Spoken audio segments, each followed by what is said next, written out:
Hello everyone, and welcome to another episode of the Daily Gwei Refuel, where I recap the latest news in the Ethereum ecosystem. I'm your host, Anthony Sassano, and today's the 12th of January, 2022. Alright everyone, let's get into it. So, first off today, a tweet from Superphiz here. So Superphiz tweeted out today, the Ethereum merge will take place sometime around June 2022, but it won't have an impact on the transaction fees you're paying. After the merge, the focus will likely shift to fees, but you can be proactive now by using tools like Polygon, XDAI, Arbitrum Optimism, and ZK Sync. Now, this goes back to what I've been saying to you guys for months now about this really bad narrative that seems to have formed around the merge, or some people still calling it ETH2, lowering gas fees. Obviously, I've said before, this isn't going to be the case. It doesn't have any kind of impact on gas fees. It's not meant to. We're literally just switching over from proof of work to proof of stake. Now, some people have brought up before that, oh, well, you know, the block time's actually going to be faster under the proof of stake, right? Instead of around 13 seconds that it is today, it's going to be 12 seconds once we kind of like do the merge and go on to proof of stake. That is true, of course. It may have a slight impact on transaction fees because of that, but I doubt it. I doubt we're even going to feel it. Just among the, I mean, obviously the fee market is volatile, and among all the things that affect how volatile the fee market is, I doubt that kind of like reduction in block time is even going to be felt. So again, I can't stress this enough. The merge will not reduce gas fees. Everyone should be kind of like spreading that message as much as you can, because I already know how bad the FUD's going to be. No matter what we do, you know, you guys know that I believe that you can't win narrative wars. It doesn't matter how much we do, how many public campaigns we do, how much we try. I still think that there's just too many bad narratives out there already around this, and there's too many people spreading them, that it's going to be really hard to kind of like correct that narrative there. And I was thinking about this today because I wrote the newsletter about it, and I was thinking about this from kind of like a newcomer perspective. Obviously, the Ethereum scaling roadmap is relatively complex. It's not simple. It's not like you can just say to people, okay, well, yeah, we're going to do this, and then you know, transaction fees are going to be basically free, and everyone's going to enjoy, you know, fully scalable Ethereum. It's not like that at all. You know, we have to talk about Ethereum sharding. We have to talk about statelessness. We have to talk about the modular roadmap and layer 2 and all that sort of stuff. And for newcomers, this is all jargon to them. This is all buzzwords. They have no idea what people are talking about, and a lot of them don't actually care to know. A lot of them just want to use what's available to them to use today that is cheap and fast to use. That's why a lot of people use these kind of like alternative L1s. A lot of people are using the layer 2s as well, and things like Polygon. And you know, that's totally understandable, of course. So from that perspective, I think that's where those are kind of like bad narratives come from, because people want something to latch onto that allows them to like basically say, oh, okay, this is going to fix this. They want an easy fix. And for them, for a lot of the newcomers, their easy fix is basically saying ETH2 will fix gas fees. Even if it's completely wrong, which it is, right? ETH2 is obviously an iterative kind of like process. It's not going to just like, ETH2 is not just kind of like one thing that happens and then automatically the gas fees are lower. Obviously, it's a kind of like a longer term thing. We all, you know, I mean, most of us know the Ethereum roadmap by now in terms of, you know, scaling via sharding and layer 2s and things like that. But for newcomers, they don't have that context. So I totally understand why they've latched onto this narrative, but it doesn't make it any less bad. It is a terrible narrative, because you know, I kind of like, I'm half looking forward to it in a way, because I want to see just how bad the FUD is once the merge happens around it. You know, just how many people say, oh, why are gas fees still high on Ethereum if ETH2 is deployed? Like, people are going to say that, right? It may sound insane to us. It may sound very, like a very uneducated opinion, and it is, but this is the opinion that a lot of people hold, or the view a lot of people hold, because they are missing that context, and because a lot of people just simply don't care to learn that additional context. And that's the way it is. That's the reality of it. You can't fight reality, right? Like just like you can't fight, or you can fight a narrative war, but just like you can't win, you can't fight the reality of the situation. And the reality of the situation is always going to be that most people want the simple narratives. That's why you see a lot of these things with simple narratives kind of like, you know, do really well price-wise. Like, look at Cardano, for example. There was the simple narratives there that kind of like Charles was spewing for months about, like, you know, it's going to get smart contracts, then we're going to have all these developers that come on board, it's going to be awesome, blah, blah, blah. You know, we're going to have all these apps, it's going to be way more scalable than Ethereum, all this sort of stuff. Then they released smart contracts and nothing really happened, right? Like, there was not a migration to Cardano, there was not all these apps that spun up. I mean, hardly anyone uses it, right? But still, people latched onto that narrative, and they still latch onto that narrative today because it's just a simple and easy thing for people to latch onto. Whereas the narratives that kind of like I try to talk about and try to spread around Ethereum's modular roadmap, I think, is the best way to scale a blockchain. Using layer 2s is the best way to kind of like get Ethereum security while not sacrificing decentralization. This means nothing to a lot of the newer people, which is totally fine. And there was a tweet, I believe, from Ryan Sean Adams. I think it was earlier in the day. I can't remember the exact tweet. I don't have it in front of me, but it was around, us who kind of like talk about the virtues of decentralization, or a lot of us who talk about the virtues of decentralization come from a kind of position of, okay, well, we're not in this ecosystem to be a degen anymore because we made our money, and now we can talk about decentralization because we're in this privileged position where we don't have to worry about, we're not in it for the money, we're in it for the tech. That's kind of like true to an extent.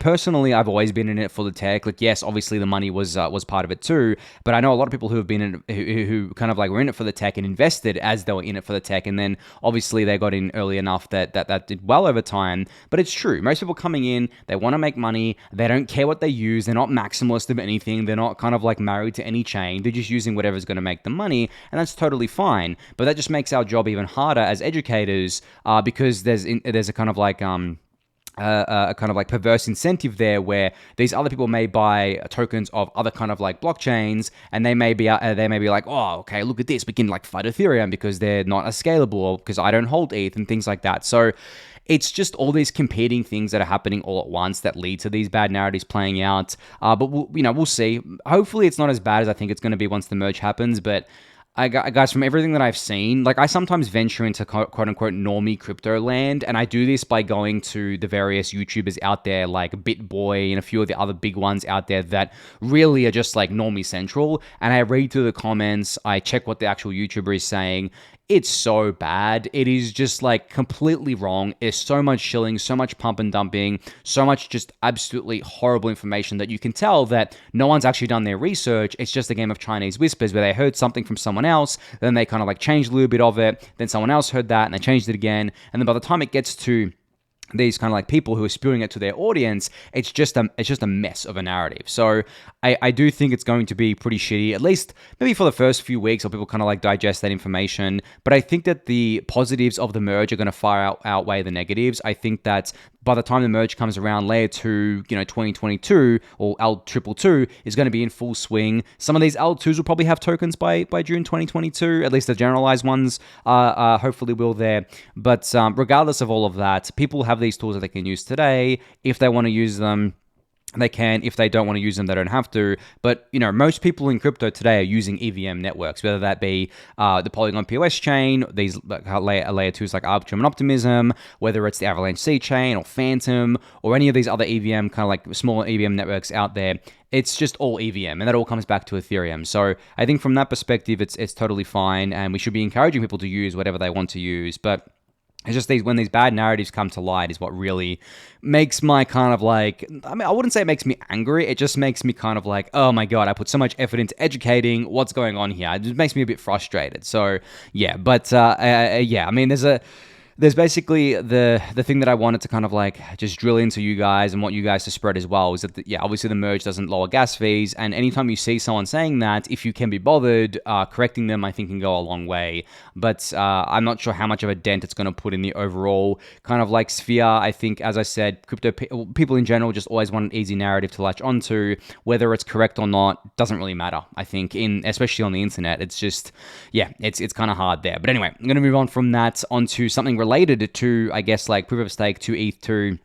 A new Twitter thread from Michael Sproul about client diversity on the Beacon chain. So unfortunately, client diversity has not gotten better. Prism still accounts for a large part of the network. It's even larger than I think people thought at 68.1%, which is not what we want to see. Lighthouse is coming in second place at 22.2%, Teku at third place with 9.5%, and Nimbus with 0.3% share. Now, this is obviously an approximation based on Michael's method, which you can read in his Twitter thread here. It is not an exact science, but it is a pretty good estimation, pretty much the best one that we have.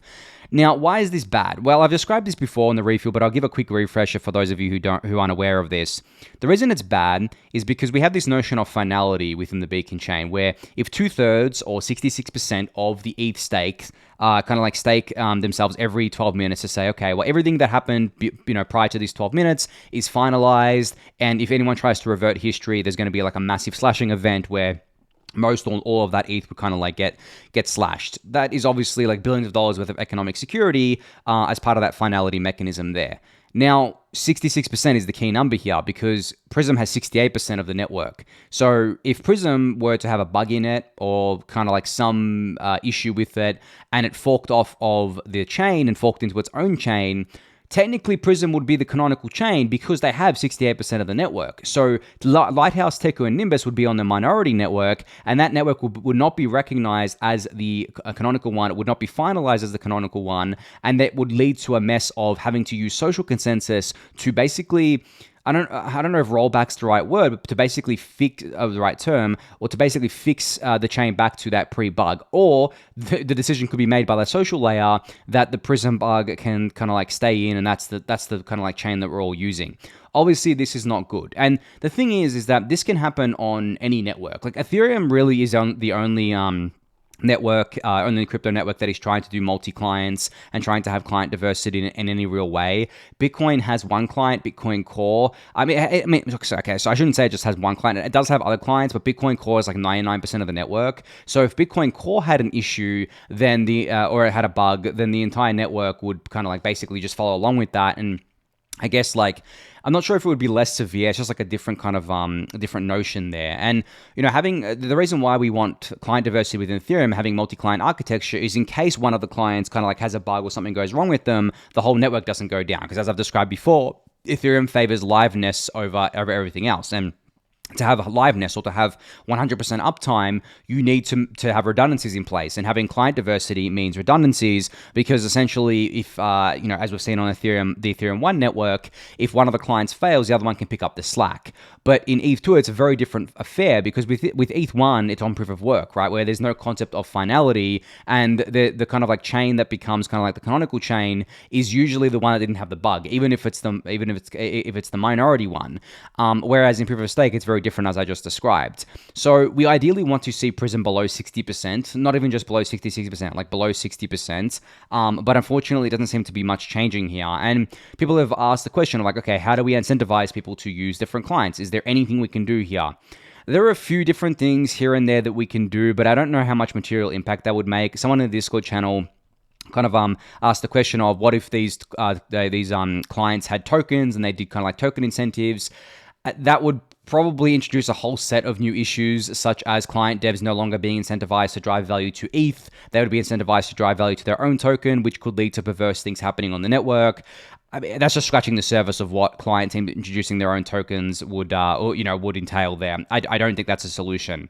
What about like a massive kind of, a campaign where everyone basically tells everyone else, if you're a staker, you need to get off Prism. This is critical. Get onto one of these other clients to improve client diversity. That can work to an extent, but again, it's relying on kind of like altruism. I think the third thing that could be done, I've forgotten right now what the third thing that could be done would be. Oh, okay. The third thing that could be done, which does rely on altruism, but I think is a bit better of a way here, is make it dead simple for existing stakers to change from Prism to another client. Because right now it's actually relatively difficult, but not just difficult.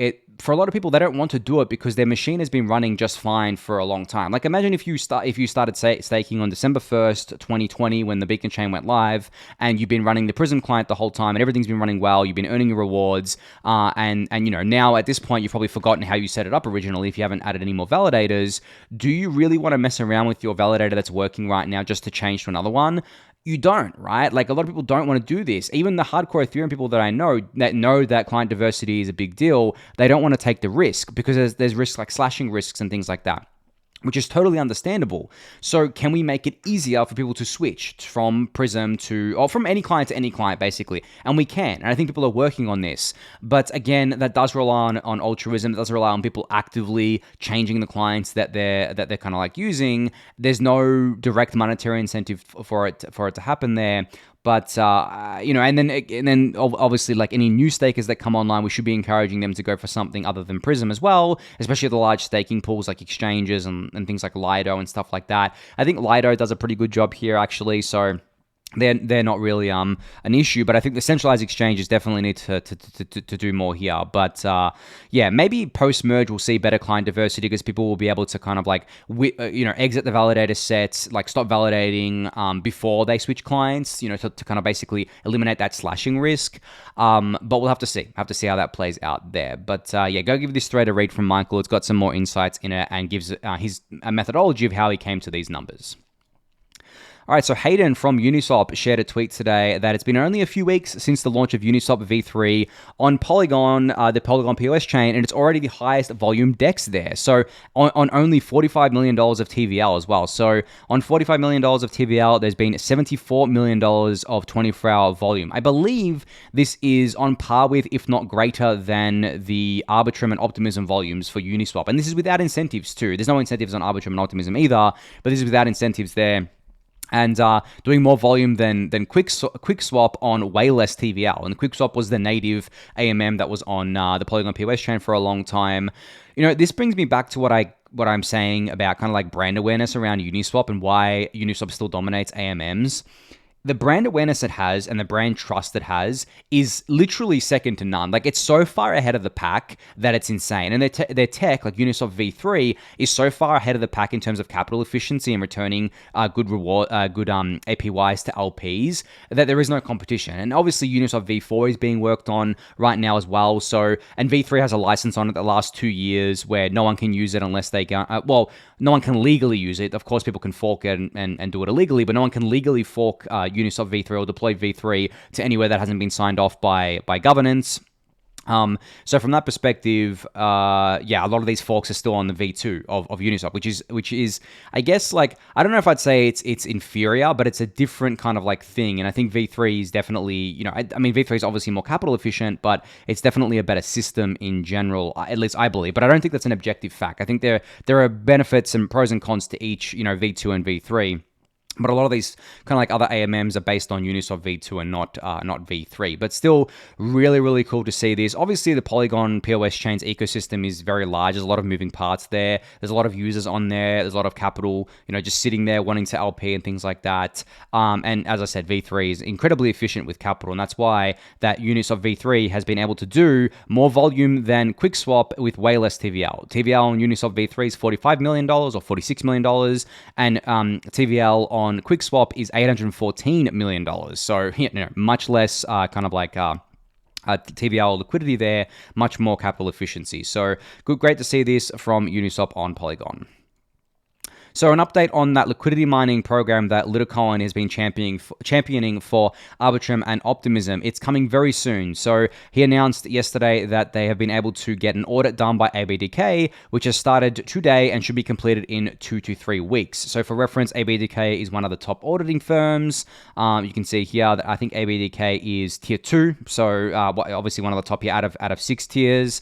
And while they're waiting for the audit, David Mihal, who of CryptoFees.info fame, is building the UI to adapt for the changes that they made to the staking contracts. TLDR, LPs need to provide a range for a minimum width to avoid single ticker whales, raking in all of the uni rewards. Benefits, fairness, and retail friendly. So it's a bit more information in this thread here, but we should, within the next month or so, see liquidity mining rewards for Uniswap on Arbitrum and Optimism. So essentially what this would mean is that you get uni token rewards for LPing on Arbitrum and Optimism. And I think Polygon is going to be doing rewards as well for Uniswap v3, maybe some Matic rewards on there. And I'm sure, if liquidity mining is successful on Arbitrum and Optimism, we may see that on Polygon as well. But I think this is going to be a big deal because if this works as we hope it does, I think there's going to be other projects that kind of like try this approach to drive more activity to Arbitrum and Optimism. We're obviously going to get a lot more users and a lot more TVL on there because we've all seen what happens when you do a liquidity mining program correctly. You get a lot of people coming across to farm the rewards. Yes, they may be mercenaries, but it's a really cool way to bootstrap an ecosystem and just kind of like get the flywheel going there. So really cool to see this, and I'll keep you guys updated on the progress here. So speaking of optimism, Matcha is now live there. So obviously Matcha is the DEX aggregator that is pretty much everywhere these days. They're on Ethereum, Polygon, Avalanche, Phantom, and now Optimism. So this is obviously powered by 0x project, which means 0x is now live on Optimism as well. So really cool to see this. Just another thing for you to use on Optimism. I'm sure they're going to be live on Arbitrum soon. So if for Arbitrum users out there, don't fret. But as we all know, Optimism removed their whitelist, so it's no surprise to see these things going live. And I think this is just in time because, as I said just before, the uni token awards are going to drive a lot of volume to these things, and I think people are going to want to use Matcha or use kind of like DEX aggregators to trade within these things. So having kind of like more liquidity and more users coming there to use both Uniswap and Matcha, whether they're farming rewards or not, is a pretty big deal. So yeah, really, really cool to see this. Go test it out if you're an Optimism user. So Immutable announced today that everyone can now seamlessly onboard and mint on Immutable X directly without contacting their team or using a sign-up form first. So basically, this is, I guess, like permissionless onboarding and minting for your projects on Immutable X, for your NFT projects. I think there was a project on Immutable recently, within the last 24 hours from, I believe, Gary V. If I kind of like get the tweet up here. And it was a very, very successful one. Yeah, there's someone tweeting about it here saying, the claiming process using Immutable X for VFriends book games was the smoothest I've seen in the NFT space so far. Simple sign-in, shows allocated tokens, immediately shows rarity, no gas fees. The future looks bright for layer 2. So Immutable X is just doing an amazing job here, getting a lot of people on board, especially like the more normie crowd that are really interested in NFTs. And the fact that you can now kind of like onboard and mint seamlessly on Immutable X without having to go through the team is a big deal, because we're going to get a lot more projects on there, and not just the ones that the team has had a chance to onboard. So really, really cool to see that. Another related announcement from Immutable is that they now hit 1,000 test contracts registered on Immutable X. So in just 2 months, this number skyrocketed 4x, showing the insane growth of interest among developers choosing the Immutable X protocol. So that's just related to what I was saying before about how basically, people want to deploy their own NFTs, or want to do their own stuff on here, and being able to do that in a permissionless way without going through the team is a really, really big deal. So really, really cool to see that as well. So dYdX has put out a update on their roadmap and looking ahead to V4, which is their top priority that they plan to have released by end of year 2022. So they're describing dYdX V4 as a fully decentralized, community-controlled, and no central component version, with no central party will receive trading fees on dYdX V4. So this is full decentralization. Now, I wonder, I didn't really see this kind of too much in the blog post unless I missed it. I wonder if they're going to be decentralizing the, I guess, call it a sequencer or the nodes of their layer 2 network as part of this, because that's what full decentralization means to me. I don't think they went into detail about that in the blog post. If I missed that, do let me know, but I didn't see that in the blog post. But that's what it kind of like means to me. So, and the fact that they're saying no central party will receive trading fees on dYdX V4 means to me that it would go to kind of like a DAO, or it would go to kind of the DAO, and then also go to the people running nodes in order to kind of like incentivize them to keep the network up and things like that. But not just kind of like the layer 2 network itself, but also the off-chain order book and even the kind of like front ends and stuff like that. So that's what full decentralization means to me. I hope that's part of kind of like their roadmap. Obviously this is a big undertaking, and they're saying they're going to get it done by the end of the year, and they've still got almost 12 months to do it, of course. But I hope that's what they mean by full decentralization, and they don't just mean like, we're 90% decentralized, but there's still that kind of like 10% centralized part. But I'm excited to see how this goes. I mean, they could blaze a path forward for like how other DeFi teams, or at least DeFi L2 teams do this, or maybe more specifically, DeFi L2 teams that run their own L2s and don't just kind of like deploy to the generalized ones like Arbitrum Optimism, but run their own kind of like layer 2 rollup protocol, like Diversify, Loopring, So Rare, Immutable X, dYdX. No, it doesn't even have to be DeFi, right? It can be anything. I think this would be kind of like a blueprint for them to work off. So really cool to see how this progresses during the year. I'm glad that they are committed to this, because obviously decentralization of everything should be the main goal for these sorts of things. And I wonder if once they do this, US people will be able to trade on dYdX without a VPN. I think they should, right? I think there'll be people building other front ends that won't block US users and stuff like that. So that's going to be cool as well. And that's what we want, full decentralization, right? So that you don't have to block people from doing things because you can just use a different UI instead of the quote unquote official one or the one that was built originally by the team there. All right, final update. So EPNS mainnet is now officially alive. So you can read the blog post for more detail here, but just a refresher on what EPNS is. It stands for Ethereum Push Notification Service, and they build themselves as the communication layer of Web3. So it allows you to create, send, and receive multi-chain push notifications among dApps and users. Now, disclosure here, I am a small seed investor in EPNS, as some of you already know, but really cool to see them finally live on mainnet. So you can read this blog post. It's quite short, so it won't take you too long to kind of like read it here. But for them to finally be live on mainnet after working really hard on it over the last few months or so, I mean, it's been more than a few months. I think it's been like over a year now or something like that. Is really awesome to see, because the funny thing is, like, I spoke to the founders a while ago now, on my first call with them, before I invested or anything like that.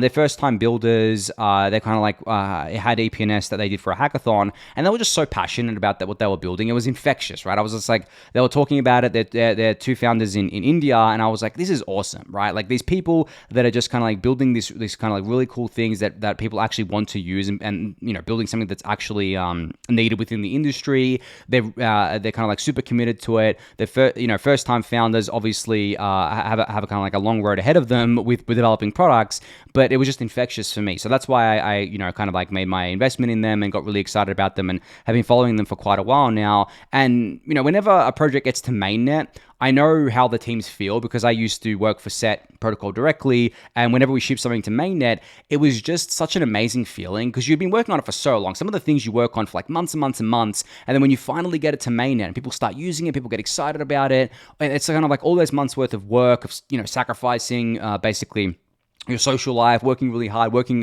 kind of like overtime, stuff like that. It all seems worth it at that point, right? And it's just like a really great, gratifying feeling. So, that's what I can't, I imagine that's what the EPNS kind of like founders and team are feeling over this mainnet launch. But anyway, that's just a little backstory there, because I like highlighting founders and teams that I really gel with. But definitely go give the blog post to read for more information about this, and visit the website as well to play around with their kind of mainnet deployment here. I have a few minutes left actually on this episode, so maybe I should talk quickly about a topic that I wanted to just touch on today. Just to follow up what I said yesterday about the markets. What I always find funny about the markets is that you'll have like a down week where things will go down 20, 30%. And then you'll have like a day where things go up 5% again, and everyone gets super bullish, right? Like, everyone's like really, really bearish, and then you'll have like the inevitable recovery day, because at that point, like the short-term speculators are done selling for the short term, and then you have like that inevitable bounce. And I just find it hilarious going on crypto Twitter, and everyone is suddenly bullish again. The sentiment shift never ceases to amaze me, always makes me laugh. But I'm sure you guys noticed it today. But in general, like, I'm sure you also noticed that in the macro environment, Jerome Powell, the Fed chair, said that he expects interest rates to remain really low for the foreseeable future. And then he also said that he thinks that stablecoins, private stablecoins, are going to exist alongside kind of like government stablecoins. So really positive kind of news there. And sometimes you may think to yourself, is this all coordinated? Like, do kind of like the politicians, does the Fed, do these kind of people just do all this so they can get a cheaper entry? I know that's going into conspiracy theory territory, but sometimes it does seem a little bit coordinated, a little bit weird, not just for crypto, but just like for the wider financial markets. And what I find to be kind of like really back that up is that from what I've read in Congress in the US, I don't think there's kind of like very strict laws against insider trading. So a lot of the kind of like politicians will trade based on a lot of the inside information they get for being a politician. And I'm pretty sure it's not illegal, or at least it's not illegal in any way in which they can actually get penalized for it or get sent to jail, and it's very hard to kind of like ping them for it. So from that perspective as well, it just leads kind of like credibility to that, because at the end of the day, if you have a position of power where you can actually move financial markets, and it's not just politicians, it's anyone who has a position where they actually do have an effect on certain financial markets, maybe you use that to benefit yourself, right? I'm sure a lot of people do, but I think Jerome Powell hasn't actually abused his position. From everything that I've seen from him, he has a very tough job. Everything that he says is kind of like, I guess torn to pieces. Anything he says is torn to pieces and analyzed, and everyone tries to see kind of like the hidden message. But I think he's been pretty steadfast with a lot of things. Obviously, he's made comments in the past which he's changed his tune on, like inflation being transitory, things like that. But they're very calculated kind of statements made for one reason or another, whether that's kind of like to kind of like calm the markets or to get the markets going again. And there's obviously a lot of politics that plays into it. But generally, I think that people read or see what they want to see, and that's it. So we'll have to see how the market goes from here. As I said to you guys, like long-term bullish always, no idea about the short to medium term, and also no idea about the macroeconomic environment. Like it's just not my field, and there's only very few people in the world that I actually believe have a great read on it. And that's why you see most hedge funds don't actually outperform just like a baseline index like the S&P 500, because it's so hard. There's so many moving parts to it. And like, that's not to say that you can't outperform it doing degen stuff within crypto, but that's a discussion for another kind of like another video, and that's a whole different topic. So I think I'm at time now, so I'm going to end it there. Thank you everyone for listening and watching. Be sure to subscribe to the channel if you haven't yet. Give the video a thumbs up, subscribe to the newsletter, join the Discord channel, and I'll catch you all tomorrow. Thanks everyone.